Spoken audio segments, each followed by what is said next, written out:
Nous sommes au nord du département de l'Isère. Une campagne encore préservée de l'agriculture intensive et de l'industrialisation, avec de jolis villages, des forêts, des prés, mais surtout parsemés de zones humides. Ce type de milieu est un biotope idéal pour les amphibiens. Et c'est là que vit l'une des plus importantes populations françaises de rainettes arboricoles.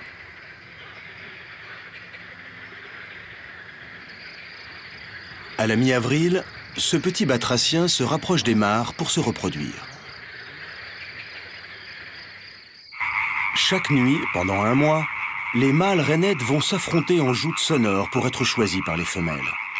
Au milieu d'une ambiance assourdissante, proche de celle d'une boîte de nuit, les femelles rainettes devront sélectionner le meilleur mâle parmi plusieurs dizaines de prétendants. L'enjeu est de taille, car il s'agit d'assurer sa descendance.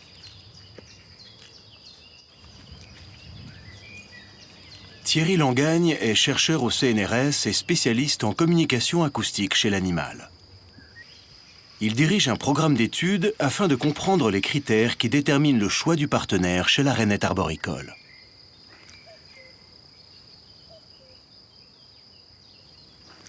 La rainette arboricole est un petit amphibien de 3 ou 4 cm dont les populations sont en forte régression à l'échelle européenne. Mais c'est un excellent modèle biologique pour travailler sur la communication acoustique, puisque chez cette espèce, lorsque la femelle cherche à se reproduire et donc à partager ses gènes, il va falloir trouver un bon partenaire. Et sur une mare comme celle-ci, il y a des centaines de mâles chanteurs. Il va donc falloir évaluer la qualité de ces mâles. Et donc pour sélectionner un mâle, il va falloir qu'elle évalue de manière fiable leur qualité pour choisir le meilleur.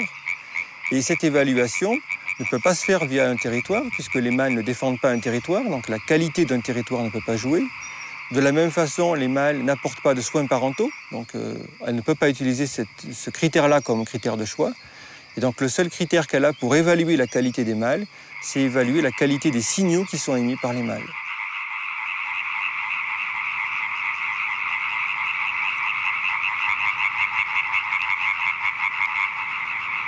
Comment une femelle peut être capable de déterminer la qualité d'un mâle dans une ambiance aussi bruyante qu'une mare à la tombée de la nuit?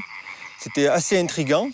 Et pour répondre à cette question, on ne peut pas utiliser une simple observation en milieu naturel en essayant de suivre des femelles et de comprendre ce qui se passe, parce qu'on n'a pas accès aux informations que va utiliser la femelle. Et donc pour remplacer cette étape de simple observation, on est passé au laboratoire à une étape plus expérimentale, où on va utiliser la technique des leurres, c'est-à-dire que tous les mâles seront remplacés par un haut-parleur. Et ce haut-parleur, qui est piloté par ordinateur, va simuler la présence de mâles pour la femelle.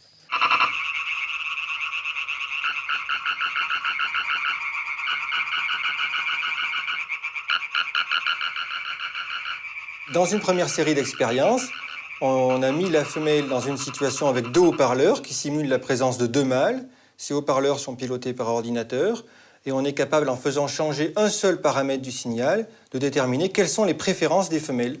Par exemple, on a montré que les femelles préfèrent un mâle qui a un chant rapide par rapport à un mâle qui a un chant plus lent, comme on peut l'écouter ici. Donc un mâle qui a des chants très rapides, qui les met très rapidement, et un mâle qui émet des chants beaucoup plus lentement. Et de la même manière, on a montré que les femelles préfèrent les mâles qui ont des chants avec une fréquence grave, c'est-à-dire bas sur une portée en musique, si on fait l'analogie avec la musique, par rapport à des chants aigus, et préfèrent des mâles qui ont des chants puissants en amplitude, par rapport à des mâles qui chantent beaucoup plus doucement.